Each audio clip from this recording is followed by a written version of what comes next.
Hey guys, it's Mark here. I wanted to just talk about a new upgrade I did to my 2014 Camber Comp. Recently bought a new KS eTen dropper post. So this was kind of the budget-friendly option. I'd been debating a dropper post for a while and decided to go along with the KS eTen because it was only $120. Got it off jensenusa.com.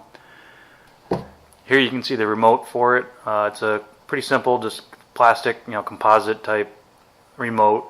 Pretty simple, nothing fancy. I heard some complaints about it cracking when people tighten it down. Obviously don't crank down real hard on it. I had no issues with it. Operates real smooth. Pretty happy with it for my first dropper post. So one of the big decisions I had to make when I was purchasing a dropper post was whether to buy an internally routed one or an externally one. This one's externally routed, you probably noticed.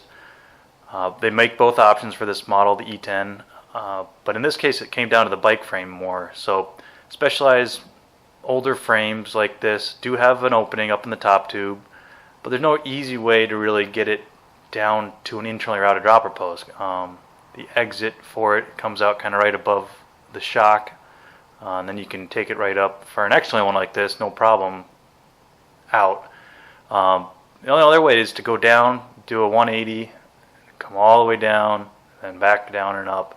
So you need an extra long cable and cable housing for that, which I didn't want to fuss with. So this just was the easier, simpler way to do it.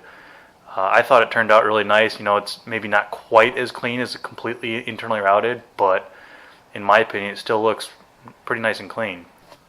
Real quick to just address a couple complaints I read about. Some people complained that there wasn't good instructions to install this. I had no issues with it. Probably the biggest thing is going to be figuring out your routing and everything. For me, I kind of had already planned that out beforehand. That's why I chose this dropper.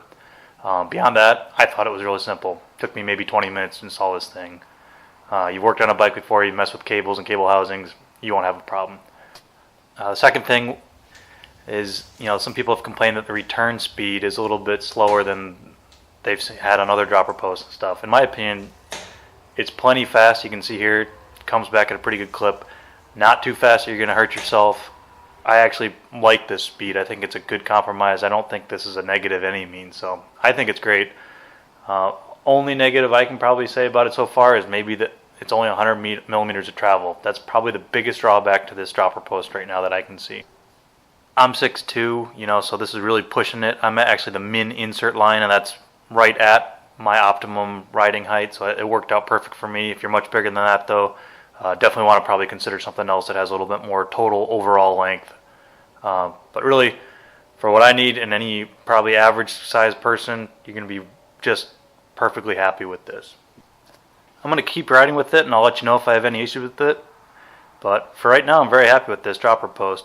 Again, this is the KS eTen review. If you liked the video, I appreciate it if you like it below.